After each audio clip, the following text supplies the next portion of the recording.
আসসালামু আলাইকুম রহমতুল্লাহ। দিন শেষে যে লক্ষ্য করবেন, বাস্তব জীবনে যারা আমাদের ক্ষতি করে আমরা তাদের বন্ধু ভাবি, আর যারা আমাদের উপকার করে, আমাদের পাশে এসে দাঁড়ায়, আমাদের খারাপ থেকে, মন্দ থেকে, আমাদের ছোট হওয়া থেকে, আমাদের ভিক্ষুক হওয়া থেকে রক্ষা করে, তাদেরকে আমরা শত্রু ভাবি। ঠিক ভারত এবং পাকিস্তানের সাথে আমাদের রিলেশনগুলো ওরকমই হয়েছে। পাকিস্তান হলো পরাজিত শক্তি। 1971 সালে মুক্তিযুদ্ধে যে পরাজয় বরণ করেছে সেটি কখনো তারা ভুলতে পারবে না। সেই জন্য তারা কখনো বাংলাদেশের আপনার উপকার তো দূরের কথা, বাংলাদেশের ক্ষতি কামনা করবে, এটাই তাদের স্বভাব। এবং তাদের স্বভাব সুলভ, তারা তাদের সাথে কোনো প্রতিবেশীর সম্পর্ক ভালো নয়। তারা মুসলিম হলেও মুসলিম নিধনে, মুসলিমদের হত্যাকাণ্ডে যে সকল দেশগুলো, মুসলিম দেশগুলো জড়িত, তার মধ্যে অন্যতম হলো পাকিস্তান। আর এই পাকিস্তানের সাথে পাকিস্তান বাংলাদেশের কাছে পরাজিত শক্তি। তারা সুযোগ পাইলে সবল মারবে, এটাই স্বাভাবিক। যেমন ধানমন্ডি 32 নম্বর ভেঙে দেওয়ার পরে পাকিস্তানের ওরা কিন্তু উল্লাস করেছিল, আপনাদের মনে আছে কিনা সেটা। পাকিস্তানের ওরা কিন্তু উল্লাস করেছিল। ঠিক তেমনই আজকে আপনাদের সামনে কিছু নজির আমি দাঁড় করাবো যে পাকিস্তান প্রেমী যারা বাংলাদেশ প্রেমী হতে পারে না, পাকিস্তানের সাথে যারা পীড়িত করতে চায়, নাংভাং করতে চায়, তারা বাংলাদেশের ক্ষতি চায়। আজকে আমার বক্তব্য থেকে মোটামুটি আপনারা সেরকম পুরোটাই আভাস পেয়ে যাবেন। পাকিস্তানের সাথে আমাদের সীমানা নাই, ট্রেড নাই, সাংস্কৃতিক ও ভাষার সম্পর্ক নাই। অসুস্থ হইলেও আমরা পাকিস্তানের চিকিৎসা করতেও যাই না। পাকিস্তানের প্রতিবেশী হয়ে আফগানিস্তানের ইরান কারো ক্ষতি ছাড়া লাভ হয়েছে এমন একটি উদাহরণ আজ পর্যন্ত কেউ দিতে পারবেন না। পাকিস্তানের ফ্রি ভিসা ও নলেজ করিডোর ক্ষতি ছাড়া আমাদের 2 পয়সাও লাভ নেই। পাকিস্তান নিজের প্রতিবেশী দেশ আফগানিস্তানের সাথে নলেজ করিডোর না করে 1700 মাইল দূরের বাংলাদেশের উপর তাদের চোখ কেন? এখন উত্তর হলো, বাংলাদেশকে একেবারে ধ্বংস করে দিয়ে 1971 সালের পরাজয়ের প্রতিশোধ নেওয়া। পাকিস্তান ভালো করেই জানে, আসমান থেকে ওই এলেও বাংলাদেশ ও পাকিস্তান আর কোনোদিন এক করা সম্ভব নয়। বিশ্ব রাজনৈতিক বাস্তবতায় তা কোনোদিনও সম্ভব নয়। রাশিয়া ও চীন একে অপরের প্রতিবেশীর সাথে শত্রুতা ও বন্ধুত্ব স্বাভাবিক।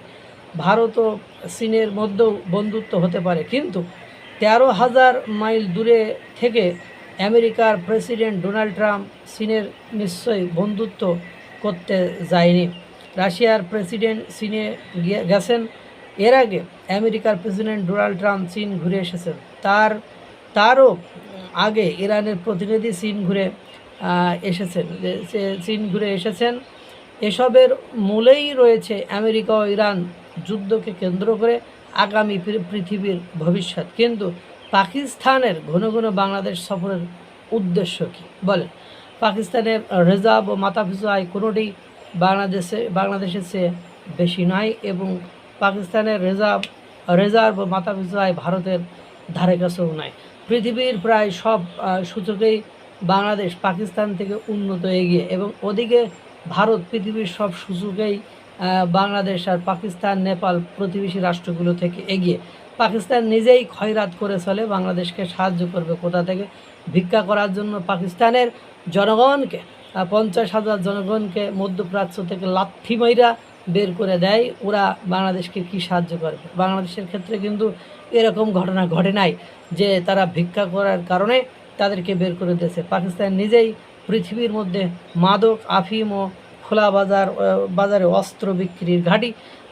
ওরাই যখন বাংলাদেশের সাথে মাদক নিয়ে চুক্তি করে তখন খুব হাসি পায়। আপনারা দেখেন যে পাকিস্তানের নিজেই হলো কি পৃথিবীর মধ্যে মাদক, আফিম আর অস্ত্র বিক্রয় ঘাঁটি। এরা মাদক বিরোধী চুক্তি করে বাংলাদেশের সাথে। হাসি পাবে কি পাবে না? পাকিস্তানের নিজ দেশে বিভিন্ন প্রদেশে গৃহযুদ্ধ চলছে। সেই পাকিস্তান যখন বাংলাদেশের সাথে সন্ত্রাস দমন চুক্তি করে তখন আমার ডাবল ট্রিপল হাসি পায়। বা পাকিস্তান বাংলাদেশের প্রতিবেশী হলে রোজ বাংলাদেশের মসজিদে বোমার বিস্ফোরণ হতো, সীমান্তে 1 কোটি মানুষ রোজ আতঙ্কে ঘুমাতে পারতো না। মায়ানমারের আরাকান সীমান্তের চেয়েও শতগুণ ভয়াবহ অবস্থা হতো বাংলাদেশ ও পাকিস্তান সীমান্তের। পাকিস্তানের প্রতিবেশী আফগান ইরানের ইতিহাস পড়লেই সব আয়নার মতো পরিষ্কার হয়ে যাবে। 2025 সালে পুরো বছরে বাংলাদেশ ও পাকিস্তানের বাণিজ্য হয়েছে মাত্র $865 মিলিয়ন। বাংলাদেশ মাত্র $78 মিলিয়ন রপ্তানির বিপরীতে পাকিস্তান থেকে আমদানি করেছে মাত্র প্রায় 10 গুণ, তথা $787 মিলিয়ন মার্কিন ডলার। এভাবেই পাকিস্তানের কাছে নিজেদের বর্গা দিয়ে রেখেছে বাংলাদেশের মেরুদণ্ডহীন অন্তর্বর্তীকালীন সরকার। বড় ভাই পাকিস্তান দেশে খয়রাত করে, আর ভারতের 7 সিস্টার দখলের জন্য বাংলাদেশের পুতুল সরকার পাকিস্তানের গোলামি করে। পাকিস্তানের সাথে বাংলাদেশের অন্ধকার ভবিষ্যৎ ছাড়া আর কিছুই নয়, এসব মনে হতেই 3 বার হাসি পায়। এরপরে দেখেন, ভারতের সাথে বাংলাদেশের রপ্তানি বাণিজ্য 10 থেকে 12 বিলিয়ন ডলারকে দেশবিরোধী ও রপ্তানি বৈষম্য আখ্যা দিয়ে 5 থেকে 6 গুণ বেশি হলেই যাদের দিল্লি না ঢাকা স্লোগান বের হতো, তাদের এখন বাংলাদেশের চেয়েও অনেক নিম্নমানের দেশ। পাকিস্তানের সাথে 10 গুণ রপ্তানি বৈষম্য দেখে আসমান কাঁপে না, ভারতের আসমান কাঁপে না। এখন আর পিন্ডি না ঢাকা স্লোগান ওঠে না। পাকিস্তানের কাছে বাংলাদেশে বিক্রি হয়ে গেছে, এসব প্রশ্ন কেউ তোলে না। বর্তমান বাংলাদেশের 17 কোটি মানুষের অধিকাংশের হাবভাব দেখে মনে হচ্ছে বাংলাদেশ পাকিস্তানের বিয়ে করা বউ ছাড়া আর কিছুই নয়। পাকিস্তান শুইতে বললে বাংলাদেশ শোবে, বসতে বললে বসবে। এমনকি 3 তালাক দিলেও পেছনে রাস্তা দিয়ে সুরে সুরে মুসলমান ভাই বলে পাকিস্তান জিন্দাবাদ বের হবে। এই হলো বাংলাদেশের সাথে পাকিস্তানের সম্পর্কের নমুনা, সেখানে 10 থেকে 12 বিলিয়ন ডলারের বাণিজ্য হয় ভারতের সাথে। সেখানে 786 মার্কিন ডলার বিলিয়ন না, কিন্তু মিলিয়ন ডলারে 1 বিলিয়নও হয় না। তাদের সাথে সম্পর্ক করতে চায়, কোনো সুযোগেই বাংলাদেশের উপরে তারা যেতে পারে না। তাদের সাথে সম্পর্ক করতে চায়, তাদের দেশে সন্ত্রাসী সাপ্লাই দেয়, বিদ্যা বুদ্ধির গোষ্ঠী খেলায়। এরপরে আপনার জানে না তো যে মুক্তিযুদ্ধের সময় যে 30 লক্ষ বাঙালি পাকিস্তানে অবস্থান নিয়েছিল, বাংলাদেশকে ভালো না বেসে পাকিস্তানকে ভালোবেসে সেই দেশে গিয়েছিল, তাদের আজও পর্যন্ত মুসলমান ভাই তারা নাগরিকত্ব দেয়নি। এই ছন্নছাড়া ছ্যাবলা নিমক হারাম তাদেরকে মির্জাফর বলে গালি দিয়ে তাদের নাগরিকত্ব দেয় নাই। তাদের মানবাধিকার প্রতিনিয়ত লঙ্ঘিত হয়, এমন কর্মকাণ্ডে তারা ব্যস্ত থাকে।